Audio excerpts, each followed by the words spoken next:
The Butterfly 61T by Just Ears, a highly requested IEM for review. It's been hyped up a little bit in a lot of pocket communities as of late. So how do I feel about it? Let's jump into it. Hey friends, Timmy, welcome back to Navion Giz Audio. Today we have the Butterfly 61T, a hyped IEM in many little pocket communities in the IEM world. Now, I do see why. There are qualities that I like about this as well. There's qualities that are hype worthy, but to me, there are some detracting qualities as well, which makes me maybe not as excited as some other reviewers online. But I'm getting ahead of myself here. Let's just start off the review with the tuning, shall we?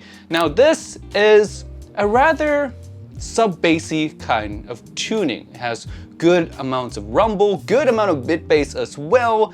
It is quite impactful and fun, and I would say that this is the quality that people hyped up the most, is that the bass is very satisfying and fun to listen to. The mid-range is rather, I would say, natural for the most part as well, though it does come across a bit, I wouldn't say veiled, but somehow it sounds a bit congested. Like, they sound good, but they don't sound as open as they should be. There's something about how the mid-range is done, or maybe the mid-range in relationship with the other frequencies, makes vocalists especially sound a bit cramped.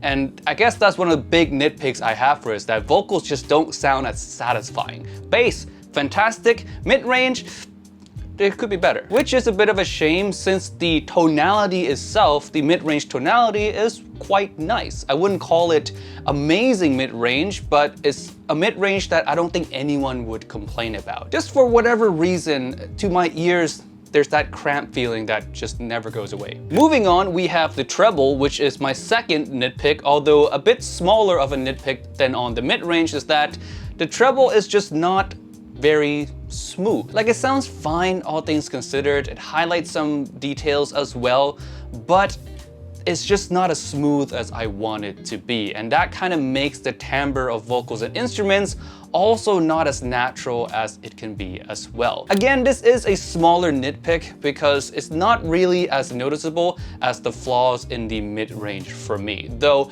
this does add to the overall unnaturalness of how the mid-range comes across, to me at least, because you have that congestion and now you have the timbre that's also not quite up to par, especially for the price. And that's kind of the key statement here, is for the price. The Butterfly 61T is by no means a bad IEM. It is a good IEM, but I'm not sure it competes with the other really popular IEMs around this price point, and we'll get into the comparison later on. Let's move on first to the technical performance, and I would say the 61T lands right around the Aria, maybe a little bit above the Aria. I don't have any outright complaints about this IEM when it comes to tech. I think it has decent soundstage, decent imaging, decent instrumental separation. There's really no big glaring flaw, if you will, but therein lies kind of its all-encompassing nitpick, I guess, is that it's just decent across the board. There's no like standout good or great quality about it tech-wise. Next, we have the comparison with other IEMs around the price points, and the first one is one of the more popular IEMs around $200-something, and that is the Apple Performer 5. Now, Performer 5 is still a love for me. I still hype it pretty heavily, and if you buy it today, it's still a fantastic purchase for the price. And the reason being is that there's really only one flaw with the Performer 5 that I can pick out, and that is the imaging. The imaging is really not so good, but everything else is fine. Like the bass, the mid-range is also good, the treble especially is great, and the overall balance of the signature is both fun and easy to listen to. Versus the Butterfly 61T, I would say right away, you will hear that the Apple Performer 5 has better sounding treble, and also less congested sounding mid-range. And when I was A/B testing between the Performer 5 and the Butterfly, I felt a very strong urge to keep listening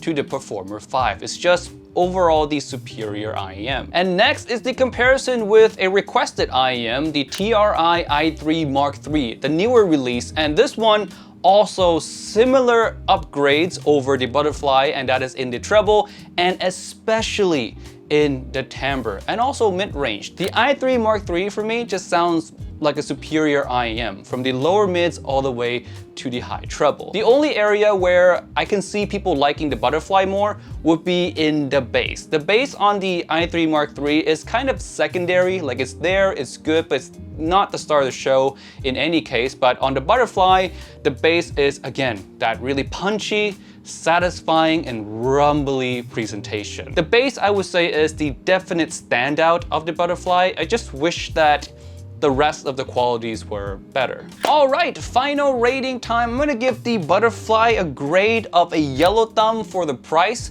and a grade of a B overall. Again, B is still a very good grade. It's a good IEM. It's just not really competing with the other IEMs around the price points that I really like. So this might very well be the case of it's not for me, but it might be for you, because there are so many other reviewers out there who love this thing. So I suggest you watch a lot more reviews on this if you're considering to purchase it. All right, that is it for this video today. Thank you so much for watching. If you want this to be compared to anything else on the market, leave it down in the comment section below. And with all that being said, I'll see you guys in the next one. Peace and bye.